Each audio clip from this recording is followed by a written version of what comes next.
जय राम जी के मित्रों, गीता अध्याय 1 श्लोक क्रमांक 6।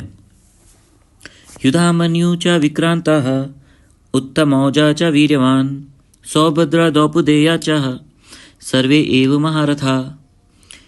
पराक्रमी युधामन्यु तथा बलवान उत्तमौजा सुभद्रा पुत्र अभिमन्यु एवं द्रौपदी के पांचों पुत्र ये सभी महारथी हैं। व्याख्या। श्लोक 4 से राजा दुर्योधन अपने आचार्य गुरु द्रोण के समक्ष पांडव पक्ष के मुख्य योद्धाओं का वर्णन कर रहे हैं।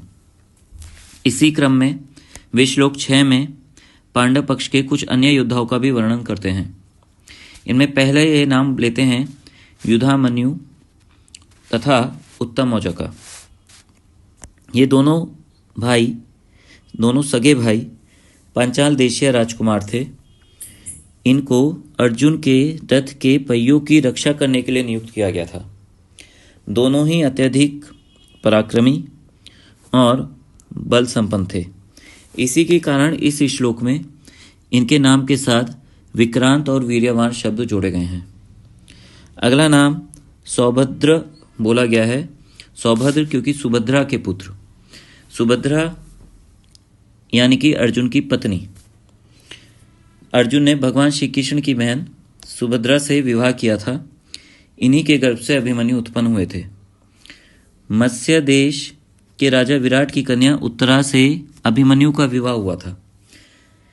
अभिमन्यु ने अपने पिता अर्जुन से और प्रद्युम्न यानी भगवान श्री कृष्ण के पुत्र से अस्त्र शिक्षा प्राप्त की थी। ये असाधारण वीर थे।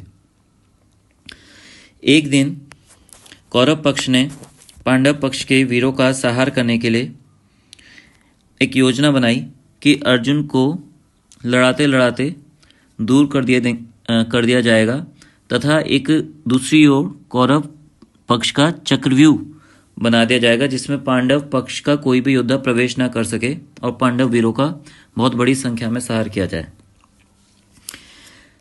तो उस चक्रव्यूह की रचना ऐसी थी कि पांडव पक्ष के जो सबसे मुख्य योद्धा थे युधिष्ठिर, भीम, नकुल, सहदेव, विराट, द्रुपद, धृष्टद्युम्न आदि, इनमें कोई सा भी वीर प्रवेश नहीं कर सका और जयद्रथ ने सबको परास्त कर दिया। अर्जुन दूसरी ओर युद्ध में लगे हुए थे। उस दिन वीर युवक अभिमन्यु अकेले ही उस चक्रव्यूह को भेदकर उसमें घुस गए और हजारों वीरों योद्धाओं का उन्होंने संहार कर डाला और असाधारण शौर्य का परिचय दिया। तब कौरव पक्ष बहुत अधिक घबरा गया और द्रोणाचार्य, कृपाचार्य, कर्ण, अश्वत्थामा, बृहद्बल और कृतवर्मा इन 6 महारथियों ने मिलकर अन्याय से निहत्थे अभिमन्यु को मार डाला। अभिमन्यु की मृत्यु दुशासन के लड़के ने सिर पर गदा मार के की थी। मतलब उसका वध सिर पर गदा मार के किया गया था। जो हमने नाम लिए थे प्रारंभ में युधामन्यु और उत्तमौजा, उनकी जो मृत्यु हुई थी वो अश्वत्थामा के द्वारा हुई थी।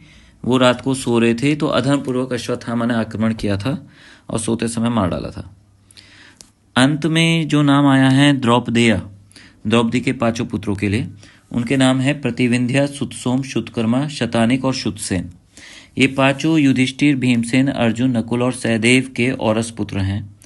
इनको भी रात्रि के सोते समय अश्वत्थामा ने अधर्मपूर्वक मार डाला था। अंत में आया है शब्द सर्व एव महारथा। ये सभी महारथी हैं। तो महारथी कौन होता है? महारथी की परिभाषा आती है जो शास्त्र और शस्त्र विद्या में अत्यंत निपुण हो, ऐसे असाधारण वीर को महारथी कहते हैं तथा वह अकेला ही 10,000 धनुर्धारी योद्धाओं का युद्ध में संचालन भी करता हो। इसके लिए संस्कृत में श्लोक आता है एकोदश सहस्त्राणि योधयेद्यस्तु धर्मिणाम शस्त्र शास्त्र प्रवीणश्च महारथ इति स्मृता। तो दुर्योधन ने यहाँ जिन भी योद्धाओं के नाम लिए हैं ये सारे के सारे महारथी हैं। इसके अलावा शब्द आता है अतिरथी, एक रथी, अर्धरथी। तो अतिरथी वह योद्धा होता है जो असंख्य योद्धाओं से लड़ सके और अस्त्र शस्त्र विद्या में निपुण हो।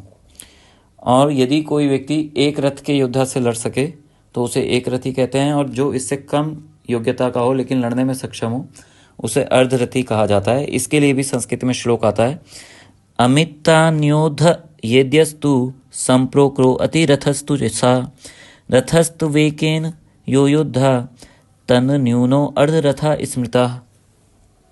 तो इस प्रकार इस श्लोक तक पांडव पक्ष के मुख्य योद्धाओं का वर्णन पूरा होता है। आगे के श्लोकों में हम देखेंगे कि दुर्योधन अपने पक्ष के महारथी योद्धाओं को, आचार्य द्रोण को गिनाएंगे। तब हम उन योद्धाओं की विशेषताएं भी जानेंगे। हरिओम मित्रों।